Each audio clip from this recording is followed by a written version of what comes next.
fragile, presque timide.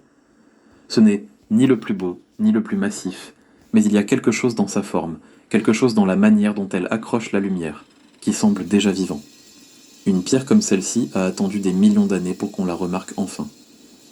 Je devine une forme, à peine esquissée, une rondeur, une inclinaison, le début d'un chapeau.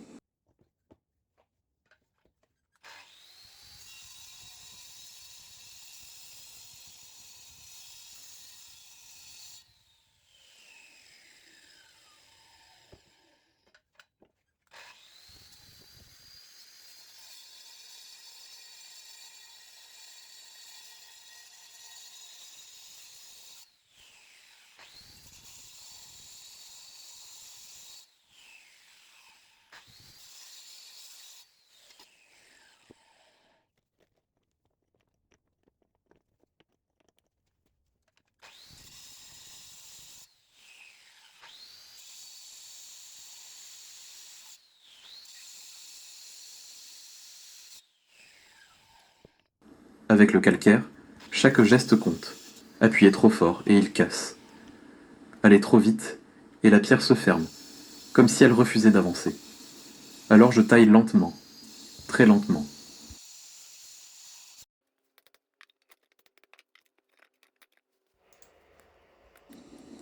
La pierre se réchauffe sous mes doigts.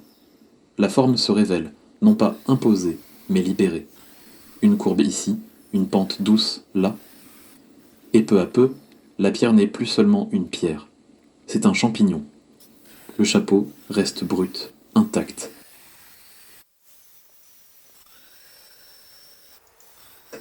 Avec la mémoire de la montagne dont il vient.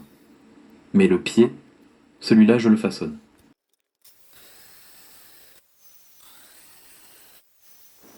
J'adore ce contraste. Une partie sauvage, une partie travaillée. Le naturel et le geste de la main. Deux mondes qui se rejoignent. Et c'est là que je me pose souvent une question. Pourquoi faire venir des pierres ou des statues standardisées venues de l'autre côté du monde, façonnées parfois à la chaîne, parfois même par des enfants, pour qu'elles se ressemblent toutes?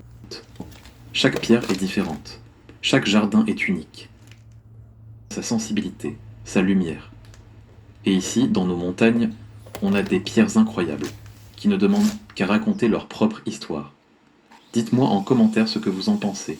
Est-ce que vous préférez une pièce unique, née d'ici, ou des objets importés identiques partout?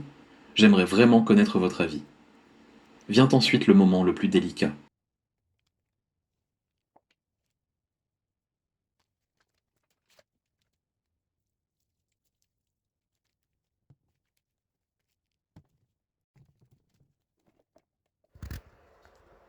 La ligne supérieure du chapeau, celle qui donne au champignon toute sa personnalité. Un seul mauvais coup, et l'équilibre disparaît. Alors je prends mon temps. Je respire plus lentement. Je laisse ma main suivre la pierre au lieu de la contraindre.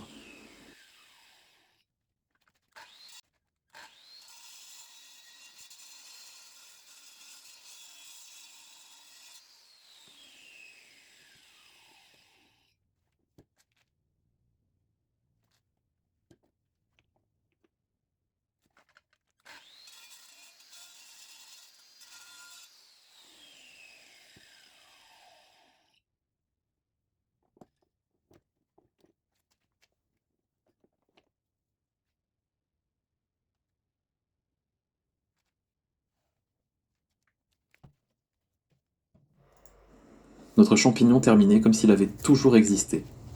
Une pierre autrefois oubliée apporte maintenant calme, nature et un peu de magie forestière. Je lui trouve une place dans le jardin, au pied de la montagne.